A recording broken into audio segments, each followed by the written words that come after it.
அல்லேலூயா, அல்லேலூயா. ஆமென். கர்த்தர் ஆசீர்வதிப்பாராக. உங்களை சந்திப்பதில் மகிழ்ச்சி. நேரடியாக கர்த்தருடைய வார்த்தைக்கு நேராய் கடந்து போகலாம். இந்த உலகத்துல பிறந்திருக்கிற எல்லா மனுஷருக்குள்ளேயும் ஏதாவது ஒரு ஆசை இருக்கத்தான் செய்யும். கட்டாயமா இருக்கும். ஏதாவது ஒரு ஆசை கண்டிப்பா உள்ள இருக்கும். ஆசைகளே இல்லாத மனுஷர் யாருமே இல்லைன்னு சொல்லலாம். உண்மைதானே? ஆசையே இல்லாத மனுஷன் யாருமே இல்லை. ஆசைகள்ல பல விதம் உண்டு. குறிப்பா சொல்ல போனா நியாயமான ஆசை, சின்ன சின்ன ஆசை, அப்புறம் பேராசை, பொருள் ஆசை, பண ஆசை, இன்னும் முக்கியமா ஒன்று தவறான ஆசை. அதெல்லாம் இருக்கு. இப்படி பல விதங்கள் உண்டு. எனக்கு எந்த ஆசையுமே இல்லைன்னு சொல்றவங்க கையெழுத்து காமிங்க பாப்பா. எனக்கு எந்த ஆசையுமே இல்லைங்க. ஒரு யாருமே இல்லையா? எனக்கு எந்த ஆசையுமே இல்லைன்னு சொல்றவங்க யாரும் இல்லை. சொல்ல முடியாது. சரி, இப்போ உங்கள்கிட்ட இன்னொரு கேள்வி. ஆசைப்படுவது சரியா தவறா? நியாயமான ஆசைனா சரி, இல்லைன்னா தவறு. தவறான ஆசையா இருந்தா அது தவறு. ஆசைப்படுவது சரியா தவறானே நமக்கு தீர்மானிக்க முடியல. பரிசுத்த வேதத்துல ஆசைப்பட்டவங்க நிறைய பேரை குறித்து சொல்லப்பட்டிருக்கு. ஆசைப்பட்டவங்க எல்லாருமே ரொம்ப கஷ்டப்பட்டிருக்கிறாங்க. ஆசைப்பட்டவங்க எல்லாம் ரொம்ப ரொம்ப கஷ்டப்பட்டிருக்கிறாங்க. அதுல குறிப்பா ஏவாள், முதல்ல ஏவாள் என்ன செஞ்சாங்க? நன்மை தீமை அறியத்தக்க விருட்சத்தின் கனி மேல் ஆசைப்பட்டாங்க. என்னாச்சு? பாவம் உலகத்துக்குள்ளே வந்தது. அவர்கள் மூலமாக இந்த பூமி சபிக்கப்பட்டது. அதுக்கடுத்து ஏசா சிவப்பான கூழ் மீது ஆசை வச்சான். தன் சேஷ்ட புத்திர பாகத்தை, கர்த்தருடைய சுதந்திரத்தை இழந்து போனான். அடுத்து யாக்கோபு ராகேல் மேல ஆசை வச்சான். 14 வருஷம் அடிமையா இருந்தான். 20 வருஷம் சொல்லப்பட்டிருக்கு. 14 20 வருஷம் அடிமையா இருந்தான். ஆசைப்பட்டதுனால வந்த வெண்ண பாருங்க. அடுத்து சிம்சோன் தெலிலால் மேல ஆசைப்பட்டான். தன் மீது இருந்த அபிஷேகத்தை இழந்து போனா, செத்தும் போனான். அடுத்து தாவீது பத்சேபால் மீது ஆசைப்பட்டான். கர்த்தருடைய சாபத்துக்கு ஆளானான். நீங்க வேதத்துல வாசிச்சீங்கன்னா அவனுக்கு சொல்லப்பட்டிருக்கு. அடுத்து சவுல் ராஜா அமலேக்கியருடைய ஆடு மாடுகள் மேல ஆசைப்பட்டேன். ராஜ பதவியே இழந்து போனேன். இன்னும் இப்படி சொல்லிட்டே போலாம். யூதாசு 30 வெள்ளிக்காசுக்காக ஆசைப்பட்டேன். தூக்குல தூங்கி செத்து போனேன். தேமான்னு ஒருத்தர் இருக்கான். புதிய ஏற்பாட்டில் வரும்போது பவுல் சொல்றார், தேமா இந்த பிரபஞ்சத்தின் மேல ஆசை வச்சான், அவன் இழந்து போனான். அது இழந்து போனங்கிறத பிரிஞ்சு போயிட்டான். சீசரில் இருக்கிறத விட்டு பிரிஞ்சு போயிட்டான். இப்படி வேதத்துல ஆசைப்பட்டவங்க எல்லாருக்குமே பெரிய போராட்டம் நடந்திருக்கு. இப்ப சொல்லுங்க, ஆசைப்பட்டது சரியா தவறா? ஐயா சொன்ன மாதிரி நியாயமான ஆசைனா சரி, இல்லைன்னா தவறு தான். அடுத்தவன் பொருள் மேல ஆசை வச்சா தவறு. தவறான ஆசை மனசுக்குள்ள வச்சிருந்தா அது தவறு, மன்னிக்கவே முடியாத தவறு. எல்லாருக்கும் பொதுவானது தானே அப்படின்னு நம்ம நினைச்சோம்னா அது மிகப்பெரிய தவறு. சரி சரி, இதெல்லாம் தவறான ஆசை. இப்படி ஒரு லிஸ்ட் போட்டிருக்கிறோம். இப்ப தேவன் உங்களிடத்தில் எதிர்பார்க்கிற நியாயமான ஆசை என்ன? கர்த்தராகிய தேவன் உங்களிடத்துல எதிர்பார்த்து கொண்டிருக்கிற நியாயமான ஆசை எது தெரியுமா? எடுத்து வாசிங்க. இப்ப யாத்திராகமம் 20ஆம் அதிகாரம் 3, 4, 5, 6 4 வசனங்களை வாசிக்கலாம். என்னை அன்றி உனக்கு வேறே தேவர்கள் உண்டாயிருக்க வேண்டாம். மேலே வானத்திலும் கீழே பூமியிலும் பூமியின் கீழ் தண்ணீரிலும் இருக்கிறவைகளுக்குள்ள எனக்கு ஒப்பான எந்த சொரூபத்தையாகிலும் யாதொரு விக்கிரகத்தையாகிலும் நீ உனக்கென்று உண்டாக்க வேண்டாம். நீ அவைகளை நமஸ்கரிக்கவும் சேவிக்கவும் வேண்டாம். உன் தேவனாகிய கர்த்தராய் இருக்கிற நான் எரிச்சலுள்ள தேவனாய் இருக்கிறேன். என்னை பகைக்கிறவர்களை குறித்து பிதாக்களுடைய அக்கிரமத்தை பிள்ளைகளிடத்தில் பிள்ளைகளிடத்திலே 3ஆம் 4ஆம் தலைமுறை வரைக்கும் விசாரிக்கிறவராய் இருக்கிறேன். இப்ப நியாயமான ஆசை, ஆண்டவருக்கு நியாயமான ஆசை தானே. அவர் தான் நம்மளை உண்டாக்கினாரு. அவர் தான் வானங்களையும் பூமியும் சமுத்திரங்களையும் நீரூற்றுகளையும் மச்சங்களையும் எல்லாத்தையும் உண்டாக்கினாரு. இப்ப அவரை விட்டுட்டு வேற யாரையாவது நம்ம உருவாக்கி வணங்குனா அது அவருக்கு பிடிக்கல, அவர் பிடிக்காது. நான் மகா எரிச்சலுள்ள தேவன் சொல்றார். நான் அடிக்கடி இது சொல்லுவதுண்டு. நீங்க பெத்த எடுத்த உங்க பிள்ளை நீங்க கையை பிடிச்சிட்டு வருது, கூட்டத்துல போயிட்டு இருக்கிறீங்க, உங்களை கையை விட்டு உதறி போயிட்டு இன்னொருத்தர போய் அப்பான்னு கூப்பிட்டா உங்களுக்கு எப்படி இருக்கும்? என்னடா நான் இங்க ஒருத்தன் குத்துக்கலாட்ட நிக்கிறேன், என்னை விட்டுட்டு அங்க போய் அப்பான்னு கூப்பிடுதா அப்படின்னு சொல்லி உங்க பிள்ளை மேல கோபம் வருமா வராதா? சரி, வயசு தெரியாத வயசுல அறியாத வயசுல கூப்பிட்டுச்சுன்னா கூட பரவாயில்ல, சரி விவரம் தெரியாம கூப்பிட்டுச்சுன்னு. நல்ல விவரம் தெரிஞ்சு எத்தனை வயசு சொல்லுவாங்களே, 7 கழுத 7 கழுத வயசானதுக்கு அப்புறமும் வேற ஒருத்தர போய் அப்பான்னு கூப்பிட்டா உங்க பெத்த அப்பாவுக்கு பிடிக்குமா பிடிக்காதா? பிடிக்காது. அவருடைய ஆசையில் என்ன தெரியுமா? என்னை மட்டும் தான் நீ அப்பான்னு கூப்பிடணும். அல்லேலூயா. இது நியாயமான ஆசை. அவர் உங்களை உண்டாக்கி இருக்கிறாரு. அவருக்கு ஒப்பான எந்த சுரூபத்தையாகிலும் உண்டாக்க வேண்டாம், அதை நமஸ்கரிக்க வேண்டாம்னு சொல்லப்பட்டிருக்கு. நமஸ்கரிக்கவும் சேவிக்கவும் வேண்டாங்கிற அந்த வார்த்தை சொல்லப்பட்டிருக்கு. கர்த்தருக்கு மகிமை உண்டாகட்டும். அப்ப நீங்கள் ஆசைப்பட வேண்டுமானால் இந்த உலகத்தின் ஆசை அல்ல, நம்மை உண்டாக்கின உன்னதமான தேவன் மேலே நாம் ஆசை வைக்க வேண்டும் என்று வேதம் விரும்புகிறது, கர்த்தர் விரும்புகிறார். நீங்க ஆசைப்படணும்னா அவர் மேல் ஆசைப்படுங்க. உலகத்தின் மேல இருக்கிற ஆசையெல்லாம் ஒளிந்து போகும். கர்த்தருடைய வார்த்தையில உதாரணமாக ஒரு வார்த்தையை வாசிக்கலாம். மார்க் 10ஆம் அதிகாரத்துல 29, 30 மட்டும் வாசிங்க. மார்க் 10ஆம் அதிகாரம் 29ஆம் வசனமும் 30ஆம் வசனமும். அதற்கு இயேசு பிரதியுத்தரமாக, என் நிமித்தமாகவும் என் நிமித்தமாகவும் சுவிசேஷத்தின் நிமித்தமாகவும் வீட்டையாவது சகோதரரையாவது சகோதரிகளையாவது தகப்பனையாவது தாயையாவது மனைவியையாவது பிள்ளைகளையாவது நிலங்களையாவது விட்டவன் எவனும் இப்பொழுது இம்மையிலே துன்பங்களோட கூட நூறத்தனையாகிய வீடுகளையும் சகோதரரையும் சகோதரிகளையும் தாய்களையும் பிள்ளைகளையும் நிலங்களையும் மறுமையிலே நித்திய ஜீவனையும் அடைவான் என்று மெய்யாகவே உங்களுக்கு சொல்லுகிறேன். விஷயம் புரியுதா உங்களுக்கு? என் நிமித்தமாகவோ அன்று ஏசப்பாவின் நிமித்தமாகவோ அல்லது இந்த சுவிசேஷத்தின் நிமித்தமாகவோ வீட்டையாவது, தன் சொந்த வீட்டை விட்டுட்டவன், தன் சொந்த சகோதரரை விட்டுட்டவன், சகோதரிகளை, தகப்பனை, தாய, மனைவிய, பிள்ளைகளை, நிலங்களை விட்டவன் எவனும் என்று சொல்லப்பட்டிருக்கிறது. அந்த விட்டவன் என்கிற வார்த்தையில ஆசைப்படாதவன் எவனும், அப்படி அதுதான் அதோட உண்மையான அர்த்தம். என் நிமித்தமாக வேற யாருமேலையும் ஆசை வைக்காதவன் இம்மையிலே துன்பங்களோடு கூட நூறத்தனையான பலனை பெறுவான். நூறத்தனையான குடும்பங்களை, அவன் தாய, பிள்ளைகளை, சகோதரிகளை, சகோதரனை, நிலங்களை, வீடுகளை அவன் பெற்றுக்கொள்வான்.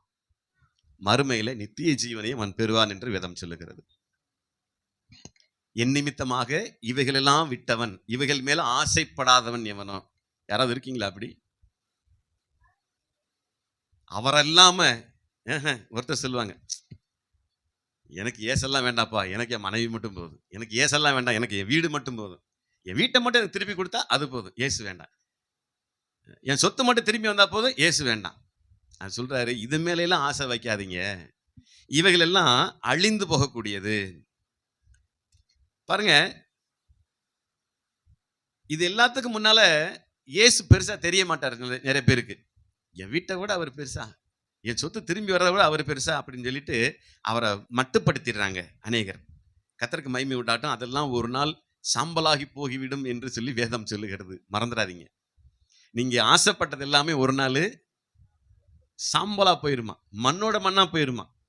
மறந்து விடாதீர்கள், மறந்தும் இருந்து விடாதீர்கள்.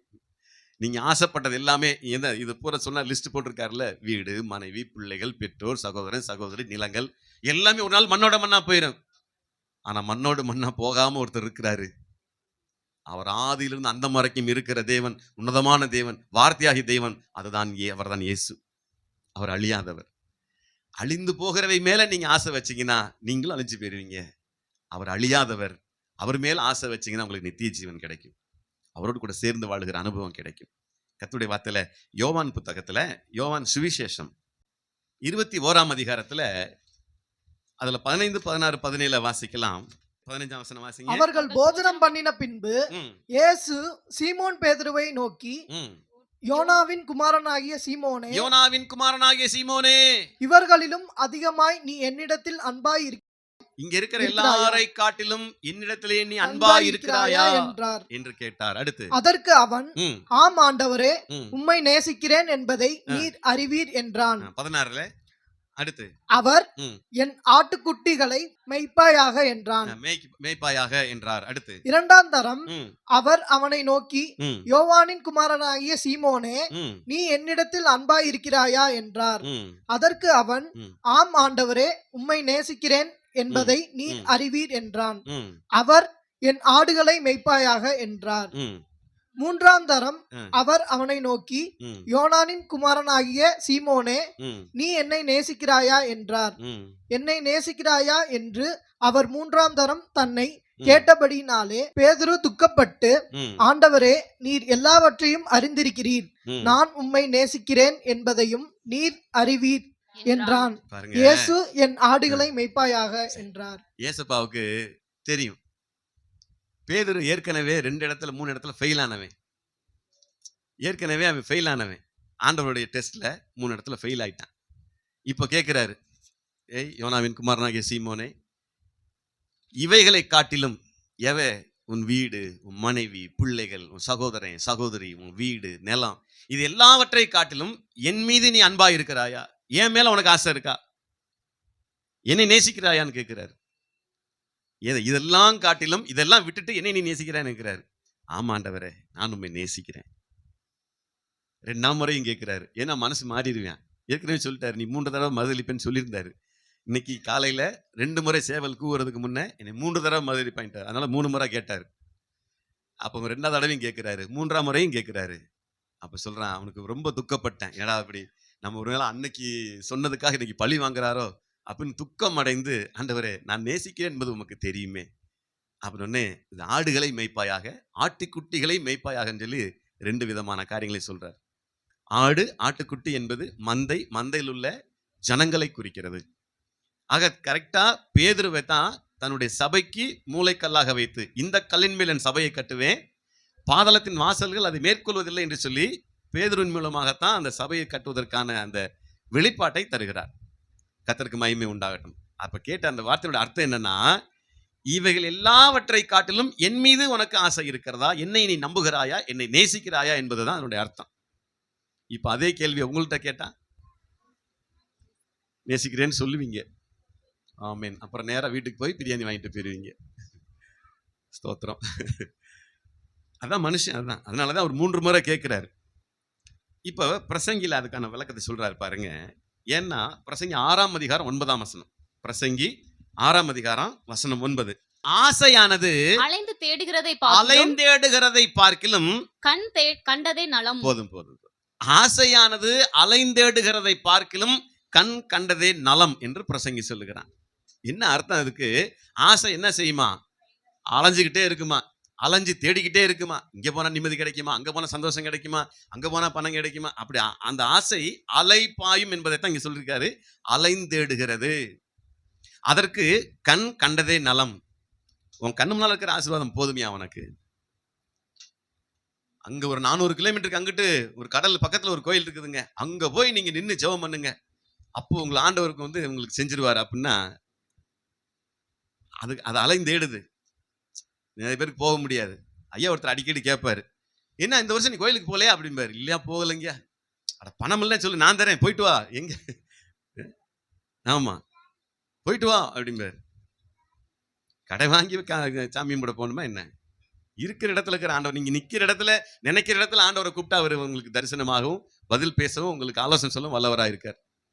என் நாமத்தை பிரஸ்தாபம் பண்ணுகிற எந்த ஸ்தானத்திலும், அப்புறம் எங்க நீங்க 400 கிலோமீட்டர் போறீங்க?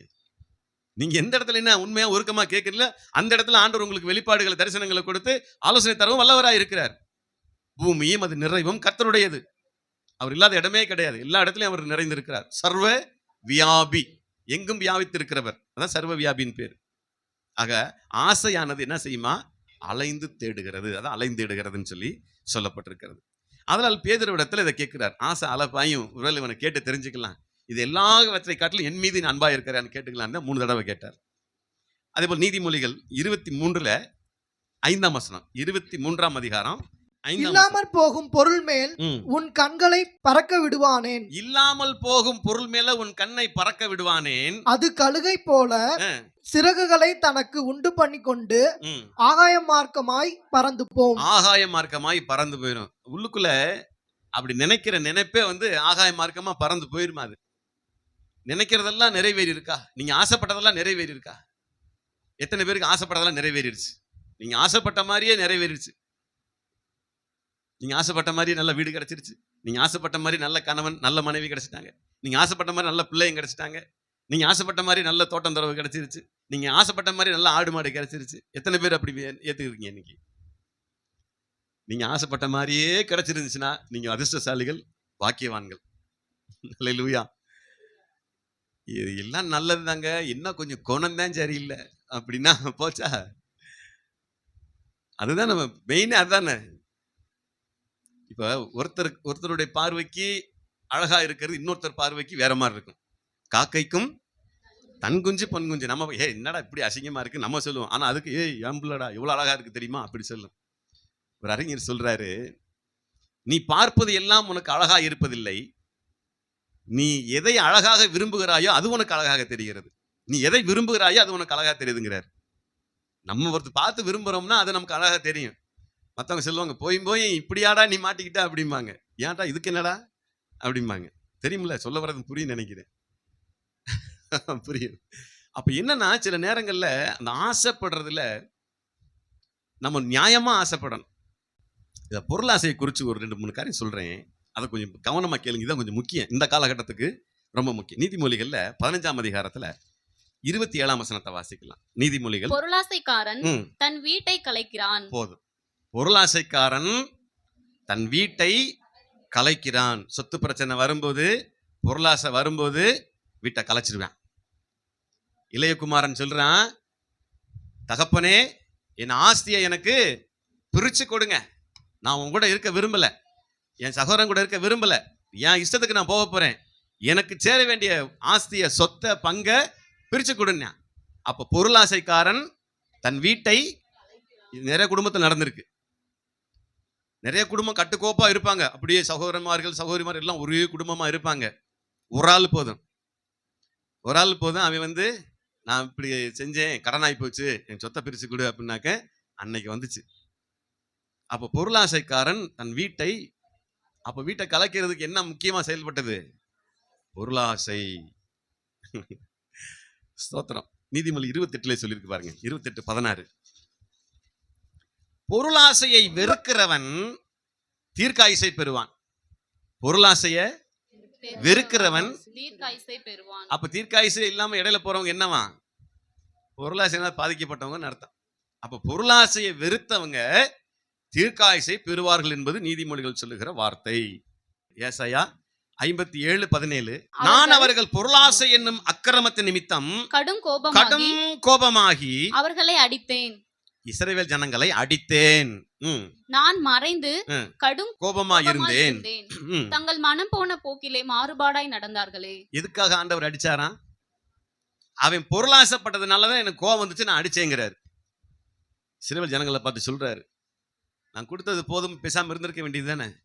அவன் ஆசைப்பட்டானப்பா, பொருளாசைப்பட்டான், அதனால நான் கடும் கோபம் வந்துச்சு அடிச்சேங்கிறாரு. அப்படி அந்த கடைசி வரையில் சொல்லியிருக்கு, தங்கள் மனம் போன போக்கிலே மாறுபாடாய் நடந்தார்களே. மனம் போன போக்கில் நடக்கிறேன். பொருளாசைன்னு இல்லை, பொருள் கையில் இருந்துச்சுனாலுமே மாறுபாடா நடந்துருவேன். பணம் இருக்கிற வரைக்கும் கூட்டம் அவங்களை விட்டு போகவே போகாது. காலை விடிஞ்சோடனே வந்துடுவாங்க. ஏன்? உங்கள்ட்ட பொருள் இருக்குதுன்னு தெரிஞ்சிருச்சுன்னா விடியும் போதே வீட்டில் உங்க வீட்டில் நிற்பாங்க. உங்கள்ட்ட பொருள் இல்லைன்னு வைங்க, நீங்க வழியன தேடி போனா கூட எனக்கு வேலை இருக்குது மாப்பிள்ள அப்படின்னு போயிடுவாங்க. நீங்க வழியனா தேடி போய் வாடா ஒரு நிமிஷம் ஒரு இடத்துக்கு போலாம்னாக்க, ஆஹா உங்க கூட எனக்கு என்ன பிரயோஜனம் ஆகுது, எனக்கு வேலை இருக்குது. அப்போ பொருள் இருக்கிற வரைக்கும் தான் அவங்க கண்ணுக்கு தெரியும். உங்கள்ட்ட பொருள் இல்லைன்னு தெரிஞ்சதுக்கு அப்புறம் விட்டு விலகிடுவாங்க. அப்படி பொருள் இருக்கிற வரைக்கும் எப்படி நடப்பாங்களாம்? மாறுபாடாய் நடப்பாங்க. ஏன்? பொருள் இருக்குது என்கிட்ட. இந்த பொருளுங்கிறாங்களே, அது என்ன பொருள்? நம்ம ஊர் பாசையில் பொருள்னா வேற. ஆமா, பொன்னும் பொருளும், பணம். அதுதான் கர்த்தருடைய வேதம் சொல்லுகிறது. எசேக்கியேல் இப்ப வாசிங்க 33:31. எசேக்கியேல் 33ஆம் அத்தியாயம் வசனம் 31. ம் ஜனங்கள் கூடி வருகிற வழக்கத்தின்படி ம் உன்னிடத்தில் வந்து ம் உனக்கு முன்பாக என் ஜனங்கள் போல் உட்கார்ந்து ம் உன் வார்த்தைகளை கேட்கிறார்கள். ம் ஆனாலும் அவர்கள் அவைகளின்படி செய்கிறதில்லை. ம் அவர்கள் தங்கள் வாயினாலே இன்பமாய் பேசுகிறார்கள். ம் அவர்கள் இருதயமோ பொருளாசையை பின்பற்றி போகிறது. நிறைய பேர் இப்படித்தான் வந்து உட்காருவாங்க, பேசுவாங்க, உன்கிட்ட எல்லாம் கேட்பாங்க, எல்லா விதத்திலும் ஆலோசனை கேட்டுக்குவாங்க. ஆனால் அவர்கள் இருதயமோ பொருளாசையை பின்பற்றி போய்விடும். நீங்க இங்க போனா நீங்க கோடீஸ்வரன் ஆயிருவீங்க அப்படின்னு யாரும் சொல்லி அனுப்புனாங்களா உங்களைய? நீங்க முள்ளிப்பாடி சர்ச்சுக்கு போனா கோடீஸ்வரன் ஆயிருவீங்கன்னு யாரும் சொல்லி அனுப்பிச்சாங்களா? தயவு செய்து அப்படி நான் நம்பிட்டு இருந்தா அந்த நம்பிக்கை இன்னோட விட்டுருங்க. நீங்க போனா கோடீஸ்வரன் ஆயிருவோம் அப்படின்னு அப்படிலாம் கிடையாது. உங்க வாழ்க்கை ஸ்திரப்படும், உங்க ஆத்மா அழியாம காக்கப்படும். இது பூமியில இருக்கிற வரைக்கும் துன்பங்கள் இருந்தாலும் அந்த துன்பங்களோடு கூட நூறத்தனையான ஆசீர்வாதங்கள் நீங்க பெற்றுக்கொள்வீங்க. மறுமையில நித்திய ஜீவனை சுதந்திரிப்பீங்க. அதுதான் இந்த சபை உங்களுக்கு தருகிற உத்தரவாதம். அங்க போனா கோடீஸ்வரன் அதுக்கு வழி சொல்லுவாங்கன்னா அப்படிலாம் கிடையாது. அப்படி எந்த ஆலோசனையும் இது வரைக்கும் யாருக்கும் சொன்னதும் இல்லை.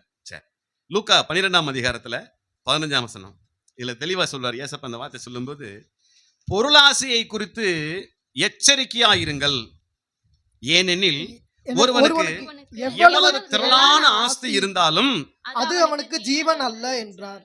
எவ்வளவு திரளான ஆஸ்தி அவனுக்குள்ள இருந்தாலும் அது அவனுக்கு ஜீவன் அல்ல, அது உயிர் அல்ல. ஏன்னா ஜீவனை தருகிறவர் இயேசு. வெறும் பொருள் உங்களுக்கு வந்து ஜீவனை தராது. நீங்க வச்சிருக்கிற பணம் உங்களுக்கு உயிரை காப்பாத்தி கொடுக்காது. எத்தனை லட்சம் கோடி வேணாலும் செலவு பண்றேன் உயிரை காப்பாத்துன்னு கேட்டா கூட அந்த உயிர் எடுக்கப்படுகிற நேரம் உயிர் போய்த்தே ஆகும். கடந்த 2 வாரத்துக்கு நான் மைக்கேல் ஜாக்சன் சொன்னேன்னு நினைக்கிறேன். இந்த மைக்கேல் ஜாக்சனை குறித்து சொல்லும்போது, அவன் பல விதத்தில் பிளாஸ்டிக் சர்ஜரி செய்து அவன் இந்த உலகத்தில் நடனமாடிக்கொண்டிருந்தவன்.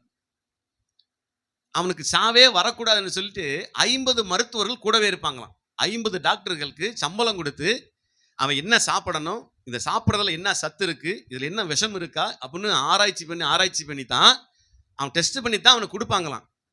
அவன் சுவாசிக்கிற காத்து முதற்கொண்டு, அவன் குடிக்கிற தண்ணீர் முதற்கொண்டு, உடுத்துகிற ஆடை முதற்கொண்டு ஒவ்வொன்றையும் பரிசோதித்த பிறகுதான் அவனுக்கு கொடுப்பாங்களாம். 50 டாக்டர்களுக்கு சம்பளம் கொடுத்து வச்சிருந்தான். ஆனால் ஒரு நாள் 50 டாக்டர்களும் முழிச்சுக்கிட்டு இருக்கும் போதே நடுராத்திரியில உயிர் பிரிஞ்சிடுச்சு. இந்த டாக்டர் எங்க போய் தேடி கண்டுபிடிச்சு கொண்டு வருவாங்க?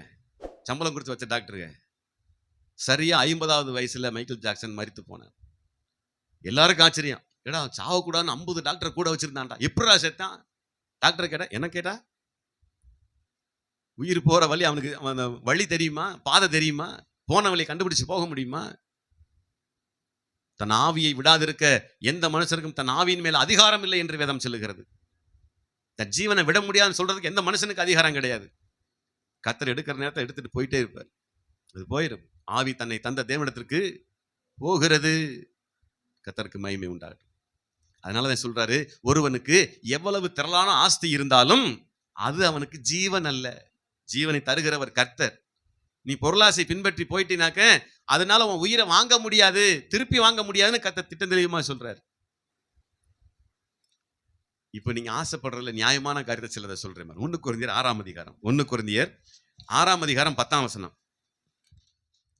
திருடரும் பொருளாசைக்காரரும் வெறியரும் ம், உதாசீனரும் ம், கொள்ளைக்காரரும் ம். தேவனுடைய ராஜ்யத்தை சொந்தரிப்பதில்லை. பாருங்க, இவங்க எல்லாம் தேவனுடைய ராஜ்யத்தை சுதந்திரிப்பது இல்லையா? யாரு? திருடர்கள், பொருளாசைக்காரர், வெறியர், உதாசீனர், கொள்ளைக்காரர். இவங்க எல்லாருமே தேவனுடைய ராஜ்யத்தை சுதந்திரிப்பது இல்லை. அப்படிப்பட்ட யாருமே அங்க போக முடியாது. திருடுறவங்க பொருளாசைக்காரர்கள், அதை அண்டர்லைன் பண்ணிக்கங்க. பொருளாசை இருந்துச்சுன்னா தேவனுடைய ராஜ்யத்துக்கு போக முடியாது. அடுத்தவன் சொத்து மேல ஆசைப்பட்டா நிச்சயமா நித்திய ஜீவனுக்கு போக முடியாது. தவறான ஆசை வச்சிருந்தீங்கன்னா தேவனுடைய ராஜ்யத்துக்கு போய் சுதந்திரமாய் பெற முடியாது. நியாயமான ஆசை வேணும். அதான் சொன்னேன், வேறொரு ஆசை இல்ல இயேசு ராஜா உம்மை தவிர. அப்ப உம்மை தவிர வேற ஆசை இருக்கக்கூடாதுன்னு ஐயா பாடுறாரு. அழகா பாடி வச்சிருக்கிறாங்க. வேற எந்த ஆசை இருக்கக்கூடாது. அதனாலதான் இன்னைக்கு ஆசை குறித்து தான் பாட்டு எடுத்தேன். என்ன ஆசை நாயகா இனிய மனவாளா, கர்த்தருக்கு மகிமை உண்டாகட்டும். கொலோசியர் 3ஆம் அதிகாரம் 5ஆம் வசனம். இதுல ஒரு ஆசை இருக்குது பாருங்க. ஆகையால் ம், விபச்சாரம், ம், அசுத்தம், ம், மோகம், ம், துர்ரிச்சை, ம், விக்கிரக ஆராதனையான பொருளாசை ஆகிய இவைகளை ம். பூமியில் உண்டு பண்ணுகிற உங்கள் அவயவங்களை அழித்து போடுங்கள். பொருளாசைனா அது விக்கிரக ஆராதனைக்கு சமமா. பொருளாசை எதுக்கு சமம்? விக்கிரக ஆராதனைக்கு சமம். மாசத்துக்கு 1 பவுன் எடுத்துருவேன், 100 பவுன் என் பிள்ளைக்கு வச்சிருக்கிறேன், 200 பவுன் சேர்க்கணும்னு இருக்கேன் அப்படின்னா அது விக்கிரக ஆராதனைக்கு சமம். நீங்க வச்சுட்டு பேசாம போயிருவீங்களா? அதை பாதுகாக்கிறதுக்கு என்னென்ன பண்ணணும்? நிறைய வேலை பண்ணுவாங்க. சில பேர் வீட்டை பூட்டிட்டு சாவி எங்க வைப்பாங்க தெரியுமா? எங்க வைப்பாங்க? எங்க? கால் மிதி அடியில வைப்பாங்க. எல்லா திருடனுக்கும் தெரியும், முதல்ல வந்து கால் மிதி அடி தான் திறப்பான். இங்க தாண்டா வச்சுட்டு போயிருப்பாங்கன்னு. நம்மளும் ரொம்ப நியாயமானவங்க அங்கதான் போய் அங்க வச்சிருப்பாங்க. யாருக்கும் தெரியாது நான் வச்சிருக்கிற இடம், யாருக்கும் தெரியாதுமாங்க. அங்கதான் இருக்கும், கால் அடியில இருக்கு. சொல்றாரு, உன் பொருள் எங்க இருக்குதோ அங்கதான் உன் இருதயம் இருக்குமா. பயப்படாதீங்க, நீங்க போற வரைக்கும் என் திருடன் வரமாட்டேன். நீங்க ஆராதனைக்கு வந்திருக்கீங்க, ஏசப்பா ஆராதிக்க வந்திருக்கிறீங்க. ஆமா, நம்மளால ரொம்ப நம்பிக்கையான ஆளுங்க. வீட்டை பூட்டிட்டு ஏசப்பா என் வீட்டை பாத்துக்க அப்படின்னு சொல்லிட்டு வருவாங்க. திருப்பி 2 நிமிஷம் போயிட்டு திருப்பி வந்து பூட்டை இழுத்து பார்த்துட்டு வருவாங்க. பூட்டிருக்கமா, அப்புறம் எதுக்கு ஏசப்பா வீட்டை பாத்துக்குங்க. நீங்க அந்த நம்பிக்கையில வந்துடணும். ஏசப்பா வீட்டை பாத்துக்க, வீட்டை பாத்துக்கிறாரு, தூதர்களை அனுப்பி பாதுகாத்துக்கிறாரு. நம்பிக்கை இல்லாம 2 நிமிஷங்கள் திருப்பி வந்து போட்டு தொங்கி பார்த்து வந்தீங்கன்னாக்க உங்களுக்கு ஆண்டவர் மேல நம்பிக்கை இல்லைன்னு அர்த்தம். சரி, இது வேற ஆசை. ரோமர் 6:12, ரோமர் 6ஆம் அதிகாரம் 12ஆம் வசனம். ஆகையால் நீங்கள் சரீர இச்சைகளின்படி ம். பாவத்திற்கு கீழ்ப்படியத்தக்கதாக ம், சாவுக்கு ஏதுவான உங்கள் சரீரத்தில் பாவம் ஆளாதிருப்பதாக. அப்ப சாவுக்கு விதமான உங்கள் சரீரத்திலே பாவம் ஆளாதிருப்பதாகங்கிறாரு. எப்படியா? அது தவறான ஆசை. அதற்கு ஆங்கிலத்தில் லஸ்ட் என்று சொல்லுகிறார்கள். இச்சை என்கிற பேர் சொல்லப்பட்டிருக்கு. அது ஆசை தான், அதுக்கும் பேரு ஆசை தான். இது தவறான ஆசை. இந்த மாம்சத்துல வரக்கூடிய இச்சை, ஆசை இச்சை, அதை சொல்றாரு. என்ன கலாத்தியர் 5:24 அதுக்கு விளக்கம் சொல்றாரு. கிறிஸ்துவின் உடையவர்கள் தங்கள் மாம்சத்தையும் அதன் ஆசை இச்சைகளையும் சிலுவையில் அறைந்திருக்கிறார்கள். அப்ப கிறிஸ்தவனா இருக்கிறவங்க மாம்சத்துல இச்சைப்பட மாட்டாங்க. தங்கள் மாம்சத்தையும் அதன் ஆசை இச்சைகளையும் சிலுவையில் அறைஞ்சிட்டாங்க. ஆனாலும் கிறிஸ்துவை உடையவர்கள் இன்னும் நிறைய அந்த மாம்சத்துக்கான இச்சைகளை தேடிட்டு இருக்கிறாங்க. எப்படி தேடிட்டு இருக்கிறாங்கன்னா, 1 கொரிந்தியர் 9:25, 1 கொரிந்தியர்ல 9:25 சொல்லுது. வாசிங்க, முழு வசனம் வாசிங்க. பந்தயத்திற்கு போராடுகிற யாவரும் ஆ. எல்லாவற்றிலேயும் ம். இச்சையடக்கமாய் இருப்பார்கள். இருப்பார்கள். எப்படியா? பந்தயத்துக்கு ஓடுறாங்க. இப்போ ஒரு ஓட்டப்பந்தயம் நடக்குது. அந்த ஓட்டப்பந்தயத்துக்கு தயாராகிறவங்க எப்படி இருப்பாங்களாம்? மாம்சத்துல இச்சை அடக்கமா இருப்பாங்களாம். அப்படின்னு என்னவா? தவறான பொருளை சாப்பிட மாட்டாங்க, உடம்பு வெயிட் போற அளவுக்கு சாப்பிட மாட்டாங்க, ஓடுனா எனர்ஜி தரக்கூடியதை சாப்பிடுவாங்க. அப்படி இச்சை அடக்கமா சாப்பிடுவாங்களாம், இச்சை அடக்கமா இருப்பாங்க. அவர்கள் அழிவுள்ள கிரீடத்தை பெறும்படிக்கு அப்படி செய்கிறார்கள். அவங்க அழிவுள்ள கிரீடத்தை பெறுவதற்கு, ஃபர்ஸ்ட் பிரைஸ் வாங்குறதுக்கு அப்படி பிரயாசப்படுறாங்களாம். எப்படி? இந்த மாம்சத்தை ஒடுக்கி அதை வந்து இச்சை அடக்கத்தை கொண்டு வந்து எப்படியாவது ஜெயிக்கணும்னு சொல்லிட்டு வச்சிருப்பாங்களாம். எப்படி தலப்பா கட்டி பிரியாணி ஞாபகம் வராது அவங்களுக்கு. எப்பவும் பிரியாணி ஞாபகம் வராது. பிரியாணி சாப்பிட்டோம்னா அப்புறம் அவ்வளவுதான். அந்த அழியாத கிரீடத்துக்கே அந்த பாடுபடுறாங்க. நாமோ அழிவில்லாத கிரீடத்தை பெறும்படிக்கு அழிவில்லாத கிரீடத்தை பெறும்படிக்கு செய்கிறோம். அப்படி செய்கிறவர்களா இருக்க வேண்டும் என்று கர்த்தர் விரும்புகிறார். எப்படியா? ஏற்கனவே சொன்னேன், கிறிஸ்துவை உடையவர்கள் தங்கள் மாம்ச இச்சைகளையும் அதன் மாம்சத்தையும் அதன் ஆசை இச்சைகளையும் நிறைவேற்றாதிருப்பார்கள். மாம்சத்துக்கு இடம் கொடுக்க கூடாது. சில நேரம் மாம்சம் கேட்கும், இந்த சரீரம் கேட்கும், ஆசைப்படும். ஆசைப்படுற எல்லாத்தையுமே நம்ம அடைய முடியுமா என்ன? ஆசைப்படுறதெல்லாம் பிள்ளைக்கு நீங்க கொடுத்துருவீங்களா என்ன? நீங்க ஆசைப்படுறீங்க, உங்க பிள்ளைங்க ஆசைப்பட்டு கேட்குது, சரி என் பிள்ளை ஆசைப்பட்டுச்சுன்னு எடுத்து கொடுத்துருவீங்களா என்ன? 5 வயசு பையன் கேட்குறான், நீங்க பெரிய பட்டாக்கத்தி எடுத்து தீட்டி வச்சிருக்கிறீங்க, லேச நீங்க கைப்பட்டாலே வெட்டிப்படும். உன் பையன் கேட்குறான்னு கையில கொடுப்பீங்களா, கொடுக்க மாட்டீங்களா? அவன் ஆசைப்படுறான். நிறைய பேர் இப்போ அதில் தான் கேக்கு வெட்டுறாங்க. ஸ்தோத்திரம். பிறந்த நாள் கேக்கு அன்னையோட முடிஞ்சு. ஏற்கனவே ஒருத்தர் பிறந்த நாள் கொண்டாடி, பெரும்பாலும் பிறந்த நாள் கொண்டாடும் போது ஞாபகம் வரும், வேதத்தில் பிறந்த நாள் கொண்டாடுறாங்க ஒருத்தன் தலையே போயிடுச்சு. யாருன்னு தெரியுமா? யாருக்கு பிறந்த நாள் கொண்டாடி யாரோட தலை போச்சு? யாரை சொல்லுவாங்க? யார் சொல்லுவீங்களா? ஏரோது, வெரி குட். ஏரோது பிறந்தநாள் கொண்டாடினா யோவான் ஸ்நானன் தலையை வெட்டிவிட்டாங்க. பிறந்தநாள் கொண்டாடினாலுமே ஏதோ பிரச்சனை வரும்னு நினைத்தாங்க. அதனால ஆமா, இனிமேல் அதுல கேக்கு வெட்டதெல்லாம் இருக்கக்கூடாது. சரி, அப்ப எபேசியர்ல 4ஆம் அதிகாரத்துல அதை ஞாபகப்படுத்துறாரு பாருங்க. நீங்க வீட்டுல வாசிச்சு பாருங்க. 17ஆம் வசனத்துல இருந்து.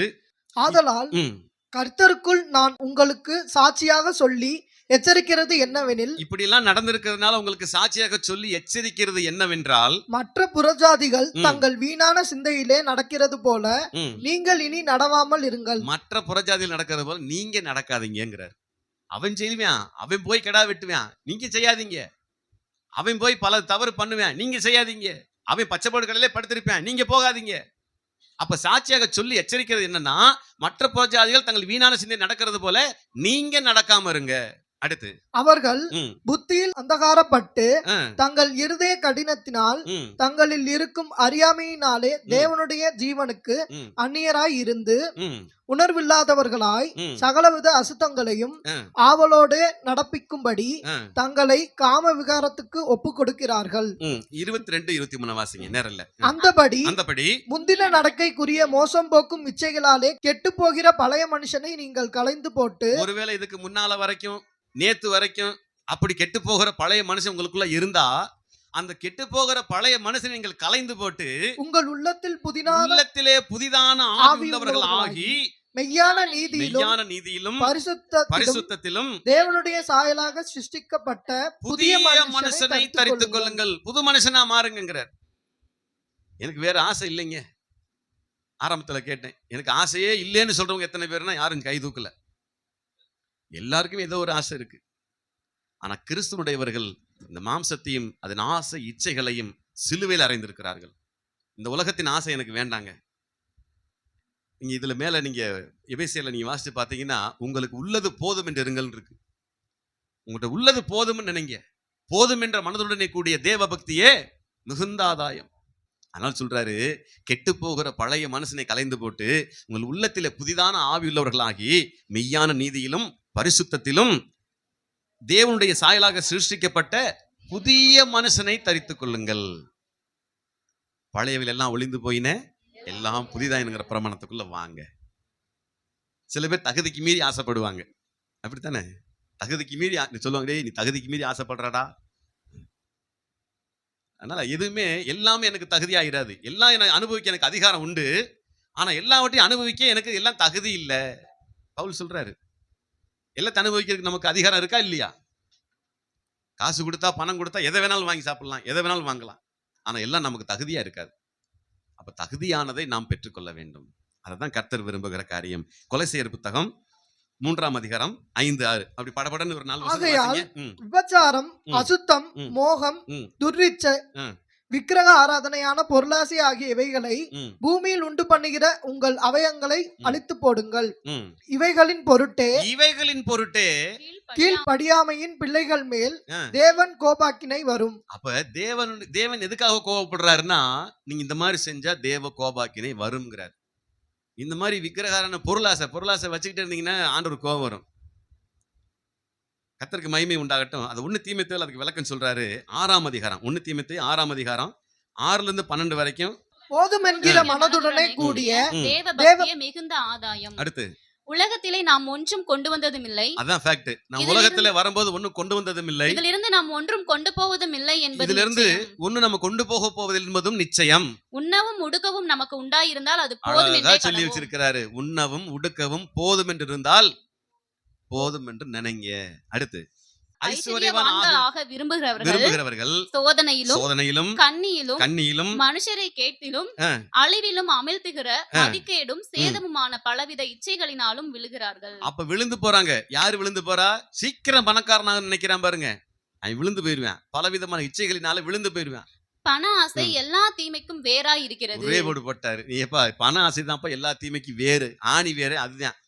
சிலர் அதை இச்சித்து, சிலர் அந்த பண ஆசையை இச்சித்து விசுவாசத்தை விட்டு வழுவி, உண்மையாகவே கடவுள் மேல் வைத்திருக்கிற விசுவாசத்தை நம்பிக்கையை விட்டு வழுவி அநேக வேதனைகளாலே தங்களை உருவ குத்தி கொண்டிருக்கிறார்கள். எது? பண ஆசை. உங்களுக்கு உள்ளது போதுன்னு நினைங்க. நிறைய இருந்தாலும் ஆபத்து தான். நிறைய வச்சிருந்தாலே ஆபத்து தான். சரி 12ஆம் வசனம் வாசிச்சீங்களா? விசுவாசத்தின் நல்ல போராட்டத்தை போராடு, ம், நித்திய ஜீவனை பற்றிக்கொள், ம், அதற்காகவே நீ அழைக்கப்பட்டாய், ம். அநேக சாட்சிகளுக்கு முன்பாக நல்ல அறிக்கை பண்ணினவனுமாய் இருக்கிறாய். நீ விசுவாசத்துல நல்ல போராட்டத்தை போராடு. அதுக்கு தான் நீ அழைக்கப்பட்டிருக்கிற.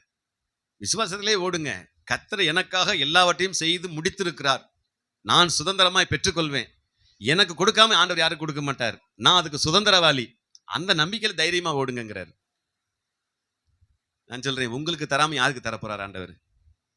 அவரை எப்பவுமே நீங்க மனசு நினைச்சு, ஆண்டவரே நான் நீ எங்க போனாலும் ஆண்டவரை மனசு நினைச்சிட்டு இருக்கிறவங்களுக்கு அவர் செய்யாம விட்டுருவாரா என்ன? கண்டிப்பா செய்வார். நிச்சயமா உங்களுக்கு தருவார். இறுதியாக 1 பேதுரு 1ஆம் அதிகாரம் 14, 15, 16. நீங்கள் நீங்கள் முன்னே முன்னே உங்கள் உங்கள் அறியாமையினாலே ஆ. கொண்டிருந்த இச்சைகளின்படி இனி நீங்கள் நடவாமல் முன்னமே நீங்கள் அறியாமலே கொண்டிருந்த இச்சையினால இனி நடவாமல் அதன்படி நடவாம கீழ்ப்படுகிற பிள்ளைகளாய் இருந்து நீங்கள் கீழ்ப்படுகிற பிள்ளைகளா இருந்து உங்களை அழைத்தவர் பரிசுத்தராய் இருக்கிறது போல இருக்கிறது போல நீங்களும் உங்கள் நடக்கைகள் எல்லாவற்றிலேயும் பரிசுத்தராய் உங்கள் இருங்கள். நடக்கைகள் எல்லாவற்றிலும் பரிசுத்தமாய் இருங்கள். ஏனென்றால் உங்களை அழைக்கிறவர் பரிசுத்தர். நான் ஆகையால், பரிசுத்தர், ஆ, ஆகையால் நீங்களும் பரிசுத்தராய் இருங்கள் என்று எழுதியிருக்கிறது. போதும். அப்ப நீங்க மாம்ச இச்சைகளை நிறைவேற்றாம பரிசுத்தமா வாழ்வதற்கு உங்களை ஒப்பு கொடுங்கன்னு சொல்றார்.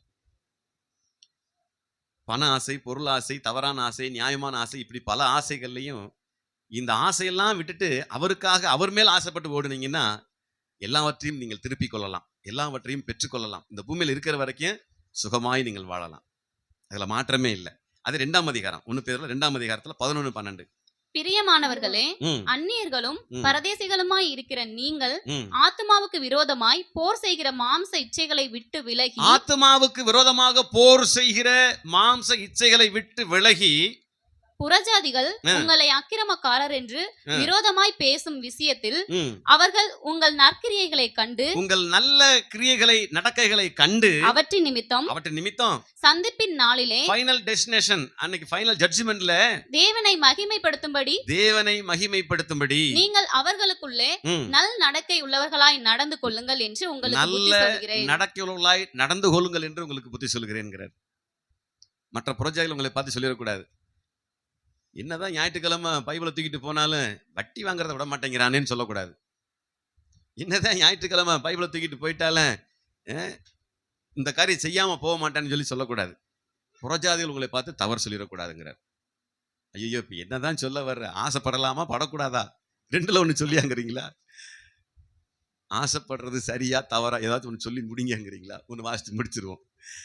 1 யோவான் 2ஆம் அதிகாரம் 16ஆம் வசனம். ஏனெனில் மா- ஆ, கண்களின் இச்சையும் ஆ, ஜீவனத்தின் பெருமையுமாகிய ஆ. உலகத்தில் உள்ளவைகள் எல்லாம் இந்த உலகத்தில் உள்ளவைகள் எல்லாம் பிதாவினால் உண்டானவைகள் அல்ல. சிருஷ்டிப்பின் தேவனாய் இருக்கிற பிதாவினால் உண்டானவைகள் அல்ல. அவைகள் உலகத்தினால் உண்டானவைகள். இவைகள் எல்லாம் உலகத்திலிருந்து உண்டானவைகள். இதெல்லாம் உலகமும் ஆண்டவர் ஏற்படுத்தல. இது ஆசைகளையும் இச்சைகளையும் பொருளாசையும் பண ஆசையும் ஆண்டவர் ஏற்படுத்தவில்லை. மாறாக இந்த உலகம் ஏற்படுத்தி இருக்கிறது. அதனாலதான் சொல்றாரு, மாம்சத்தின் இச்சையும் கண்களின் இச்சையும் ஜீவனத்தின் பெருமையுமாகிய இந்த உலகத்தில் உள்ளவைகள் எல்லாம் பிதாவினால் உண்டானவைகள் அல்ல, அவைகள் உலகத்திலிருந்து உண்டானவைகள். உலகமும் அதன் அதன் இச்சையும் இச்சையும் ஒழிந்து போகும். ஒரு நாள் ஒளிந்தே போகும். தேவனுடைய சித்தத்தின்படி யாரெல்லாம் செய்கிறோம் தேவனுடைய சித்தத்தின்படி செய்கிறார்களோ என்றென்றைக்கும் அவர்கள்தான் நிலைத்திருப்பான். என்னென்றைக்கும் நிலைத்திருப்பார்கள் என்று கர்த்தர் சொல்லுகிறார். இப்ப சொல்லுங்க, ஆசைப்படுறது சரியா தவறான்னு? என்னென்னவா? கண்களின் இச்சை, மாம்சத்தின் இச்சை, ஜீவனத்தின் பெருமை, இதெல்லாம் பிதாவினால் உண்டானது அல்ல, உலகம்ங்கிற பிசாசினால் உண்டானது. இதெல்லாம் உலகத்துக்கு மேல நீங்க ஆசைப்பட்டீங்கன்னாக்க அழிஞ்சு போயிருவீங்க. ஒரு நாள் வரும், அன்றைக்கு இதெல்லாம் அழிந்து போகும். ஆனால் தேவனுடைய சித்தத்தின்படி செய்கிறவனோ என்னென்றைக்கும் நிலைத்திருப்பான் என்று கர்த்தர் சொல்லுகிறார். அதனால ஃபைனலா ஒரு வாய்ப்பாட சொல்லி முடிக்கிறேன். அழிந்து போகிறவர்கள் மீது ஆசைப்படாதீர்கள், அழியாத தேவன் மேலேயே ஆசைப்படுங்கள். அல்லேலூயா. ஆமென். அழிஞ்சு போற பொருள் மேல ஆசை வைக்காதீங்க, அழியாத ஆத்துமாவை தருகிற இயேசுவின் மேலே ஆசை வைங்கன்னு சொல்றார். இப்ப போகும்போது ஒரு லிஸ்ட் கொடுத்துட்டு போறீங்க, உங்களுக்கு என்னென்ன ஆசை இருக்குன்னு. பேப்பர் தரலாமா? உங்க ஆசையெல்லாம் ஒரு லிஸ்ட் எழுதி கொடுங்க. என்ன ஆசை இருக்கு?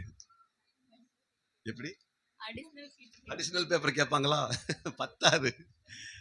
உங்க ஆசையெல்லாம் எழுதி தாங்கன்னாக்க இன்னொரு பேப்பர் கொடுங்க, அடிஷனல் இன்னொரு பேப்பர் கொடுங்க. ஸ்தோத்திரம். இவ்வளவு கேட்டு அடிஷனல் கேட்டீங்கன்னு வைங்க. ஸ்தோத்திரம். கர்த்தருக்கு மகிமை உண்டாகட்டும். அதனால ஆசைப்படுறது சரியானது தான். ஆனா சரியான நியாயமான ஆசையா இருக்கணும். அந்த நியாயமான ஆசை என்னன்னா, இயேசுவின் மேல நாம் நேசம் வைப்பது. இயேசுவை நேசிப்பது தான் நியாயமான ஆசை. மத்த எல்லாமே அழிஞ்சு போயிடும். நீங்க ஆசைப்பட்ட எல்லாமே ஒரு நாள் அழிஞ்சு போயிடும். அழியாதது அவர் மட்டும்தான். அதனால அவர் மேல நீங்க ஆசைப்பட்டீங்கன்னா இதெல்லாம் உங்களுக்கு கூட கொடுக்கப்படும். மத்தேயு 6:33 வாசிக்க வேண்டாம், மனப்பாட வசனம். முதலாவது தேவனுடைய ராஜ்யத்தையும் நீதியும் தேடுங்கள், அப்பொழுது இவைகளெல்லாம் உங்களுக்கு கூட கொடுக்கப்படும். கூட கொடுக்கப்படும். எல்லாம் உங்களுக்கு கூட கொடுக்கப்படும். முதல்ல தேட வேண்டியதை தேடுங்க. ஆசை வைக்கிறது மேல ஆசைப்படுங்க. ஆசைப்படாதது, தேவையில்லாத, அநியாயமானது, நியாயமானது, நியாயம் இல்லாததுக்கெல்லாம் ஆசைப்படக்கூடாது. அதெல்லாம் ஆண்டவர் செய்ய மாட்டார், பார்க்கவும் மாட்டார், கேட்கவும் மாட்டார். இன்னும் முடிக்க முடியல, நான் 12 மணிக்கு முடிக்கணும்னு சொல்லி முடிக்கிறேன். கர்த்தருக்கு சித்தமான அதை தொடர்ச்சி அடுத்த வாரம் உங்களுக்கு நான் கற்றுக் கொடுக்கிறேன். எழுந்து நிற்போம், ஜெபிப்போம். ஸ்தோத்திரம் ஆண்டவரே, உமக்கு நன்றி செலுத்துகிறோம். இயேசுவே உமக்கு ஸ்தோத்திரம். மகா உன்னதங்களிலே வாசம் பண்ணுகிற எங்கள் தேவாதி தேவனே, நாங்கள் உமக்கு கோடான கோடி நன்றி செலுத்துகிற ராஜா. இந்த ஆசீர்வாதமானது ஒரு நல்ல நாளிலே அருமையான நம்முடைய பிள்ளைகளுக்கு முன்பாக நீர் உம்முடைய வார்த்தையை பிரசித்தப்படுத்த நீர், அதற்காக நன்றி செலுத்துகிறோம். இந்த வார்த்தையின் மூலமாக இன்றைக்கு நாங்கள் கற்றுக்கொண்டிருக்கிற காரியம், கிறிஸ்துவினுடையவர்கள் தங்கள் மாம்சத்தையும் அதன் ஆசை இச்சைகளையும் சிலுவையிலே அறைந்திருக்கிறார்கள் என்று சொல்லப்பட்டிருக்கிறது. ஆகவே நாங்கள் ஆசைப்படவே கூடாதா என நாங்கள் கேள்வி கேட்டாலும் கூட ஆசைப்படலாம். நியாயமானவர்களுக்காக ஆசைப்படணும், நித்திய ஜீவனுக்காக ஆசைப்படணும். இந்த பூமியில உங்களுக்கு ஆசீர்வாதங்களை கொடுக்கிற, ஆசீர்வாதங்களை தருகிற அந்த தேவன் மேலே நீங்கள் ஆசைப்பட வேண்டும். அதை கர்த்தர் திட்டமா எங்களுக்கு வெளிப்படுத்தி கொடுத்தீர், அதற்காக நன்றி செலுத்துகிறோம். ஆகிலும் இந்த கண்களின் இச்சை, மாம்சத்தின் இச்சை, ஜீவனத்தின் பெருமையுமாகிய இவைகள் எல்லாம் இந்த உலகத்திலிருந்து உண்டானவைகள், அது பிதாவினால் உண்டானது அல்ல என்று நாங்கள் பார்த்தோம். இவைகளை உண்டு பண்ணுகிற அவயவங்களை நீங்கள் அழித்து போடுங்கள் என்று சொல்லப்பட்டிருக்கிற வார்த்தையை கேட்டான் ராஜா. இனி நாங்கள் எதுக்குமே தேவையில்லாம ஆசைப்பட மாட்டோம். இது எனக்கு தேவையில்லை அப்படின்னு தெரிஞ்சா நமக்கு வீணா அதை ஆசைப்பட மாட்டோம் ராஜா. எங்க ஆசையெல்லாம் நீங்க ஒருத்தர் மட்டும்தான். நீர் எங்களுக்கு எல்லாவற்றையும் செய்ய வல்லவர். உம்மால் கூடாத காரியம் ஒன்றும் இல்லை என்று நாங்கள் பார்க்கிறோமே. எங்கள் தேவைகளை நிறைவேற்றி தருவீராக. நித்திய ஜீவனுக்கு வழி ஏற்படுத்தி கொடுப்பீராக. இன்றைக்கு வந்திருக்கிற எல்லா கர்த்தருடைய பிள்ளைகளையும், அவரவர் குடும்பங்களையும், பிள்ளைகளையும் பிதா, குமாரன், பரிசுத்தாவின் நாமத்தினாலே நாங்கள் மனதார வாழ்த்துகிறோம், மனதார ஆசீர்வதிக்கிறோம். வாழ்ந்து இந்த பூமியில சுகித்து நித்திய ஜீவனை சுதந்தரிப்பார்களாக என்று நாங்கள் ஜெபிக்கிறோம். நன்மை செய்யும் எல்லா துதியும் உமக்கே செலுத்துகிறோம். இயேசு கிறிஸ்துவின் வல்லமையுள்ள நாமத்தில் வேண்டிக் கொள்கிறோம் எங்கள் பரலோகத்தின் நல்ல பிதாவே. ஆமேன், ஆமேன்.